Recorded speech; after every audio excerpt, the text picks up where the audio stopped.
vendredi, Elisabeth Buffet qui est en, j'ai envie de dire, en duplex aujourd'hui. Bonjour Elisabeth, que se passe-t-il? Oui, bonjour Philippe. Écoutez, je suis navrée. Et bêtement, mais vraiment bêtement, je me suis fait enfermer dans un magasin. Figurez-vous qu'hier, je faisais mes courses au sexodrome. Et en fait, du coup, je me suis retrouvée enfermée.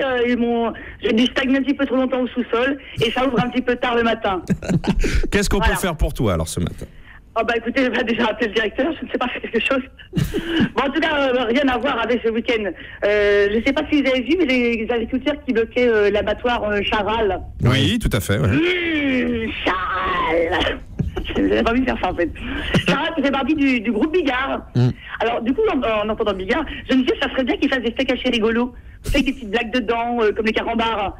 Des steaks hachés rigolos.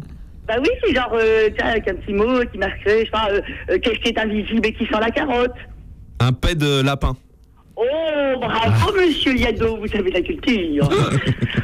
Donc voilà, moi je pensais à Charal, et donc moi j'adore la bidoche. Et l'autre jour, je vais pour acheter ma dose de gras hebdomadaire chez mon boucher. Oui. Qui est sublime, une bombe. C'est vrai, on dit toujours moche comme un boucher. Ah oui, si on pose boucher ou charcutier, on imagine tout de suite une tête de porcinet, genre Le Pen. Alors que lui, pas du tout. Par contre, il s'appelle Roger. Bon. Oui, autant il a un physique de rêve, autant il a un prénom de merde. Non, c'est vrai. Ah, vous connaissez le Roger peut-être? Non, du Rosé, je connais, oui, mais José, non. Évidemment, ça ne m'étonne pas. Donc je fais la queue, et tout à coup, la tipa que Roger met de la musique. Ouais. Comme ça. Je mets genre Barry White, genre au bout de 2 secondes, t'as la rôtissoire qui surchauffe, quoi. Et là, il commence à enlever son tablier ensanglanté. La tipa qui se retrouve torse nu. Il commence à s'enduire du sein doux. Il se caresse avec une queue de bœuf poché. Ah, Pascal. C'est excitant. Exact. Puis il se retrouve en slip, cambré sur la machine à trancher le jambon. Oh là là, dis donc. Et vas-y que je te fais onduler de son bassin contre la hachoir à viande. Tous ses muscles qui saillent lorsqu'il jongle avec ses gros couteaux. Ensuite, il enfile sa tête dans une tête de porc et commence à danser comme ça. Les 2 roubignoles dans 2 bouchées à la reine.